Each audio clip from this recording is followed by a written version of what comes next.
அஸ்ஸலாமு அலைக்கும். Welcome to எங்கள் சமையல். இன்றைக்கி நம்ம சேனலில் தெரிஞ்சுக்கலாம் வாங்க பகுதியில் வீட்டிலையே எப்படி இட்லி பொடி செய்கிறதுன்றது தான் பார்க்க போகிறோம். இதுக்கு நான் 20 காஞ்ச மிளகா 100 உளுந்து எடுத்திருக்கேன்.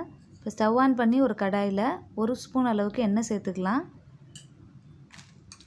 காஞ்ச மிளகாவை இப்போ இதில் போட்டு நல்லா வறுத்து எடுத்துக்கலாம். நான் சின்ன மிளகா சேர்த்துருக்கிறதுனால 20 மிளகா எடுத்திருக்கேன். பெரிய பெரிய மிளகானா 15 மிளகா எடுத்தால் போதும். நீங்கள் காரம் நல்லா சாப்பிடுவீங்கன்னா அதுக்கு ஏற்ற மாதிரி மிளகா எடுத்துக்கோங்க.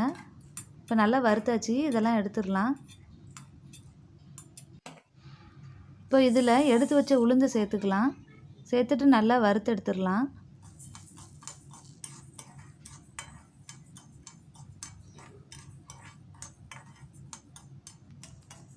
உளுந்து நல்லா பொன்னிறமாக வறுக்கணும்.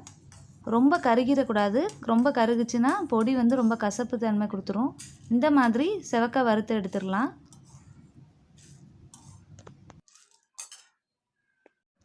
இப்போ இந்த கடாயிலேயே 50 கிராம் கடலைப்பருப்பு சேர்த்து வறுத்து எடுத்துடலாம்.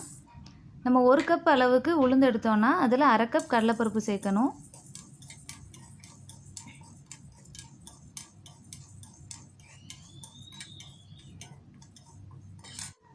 கடலைப்பருப்பு நல்லா வறுத்ததுக்கப்புறம் 10 பல் பூண்டு முழுசாக எடுத்து வச்சுருக்கேன். அதை இதோடு சேர்த்து நல்லா வறுத்துடலாம்.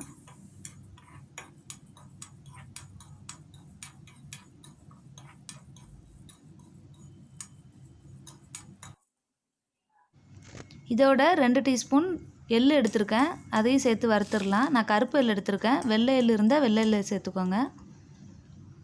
ஒரு கொத்து கருவேப்பிலை சேர்த்துக்கலாம். சேர்த்துட்டு நல்லா வறுத்துடலாம்.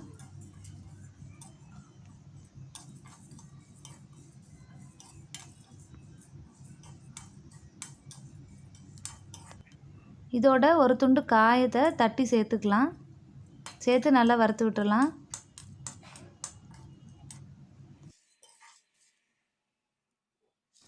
இப்போ நம்ம அடுப்பை ஆஃப் பண்ணிட்டு நம்ம வறுத்து வச்ச உளுந்தையும் காஞ்ச மிளகாவையும் இதோட சேர்த்துக்கலாம்.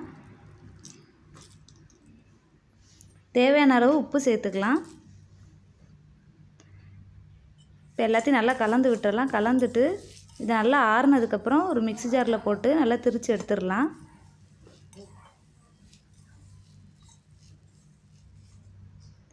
நல்லா பவுடராக திரிச்சு எடுத்தாச்சு. ரொம்ப சுலபமாக வீட்டிலே நம்ம இட்லி பொடி செஞ்சு வச்சிடலாம்.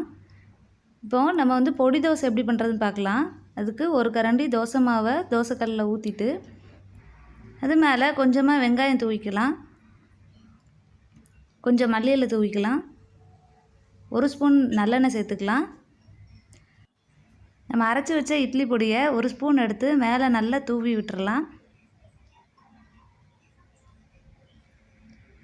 தோசை நல்லா முருங்கினதுக்கப்புறம் நம்ம எடுத்துடலாம்.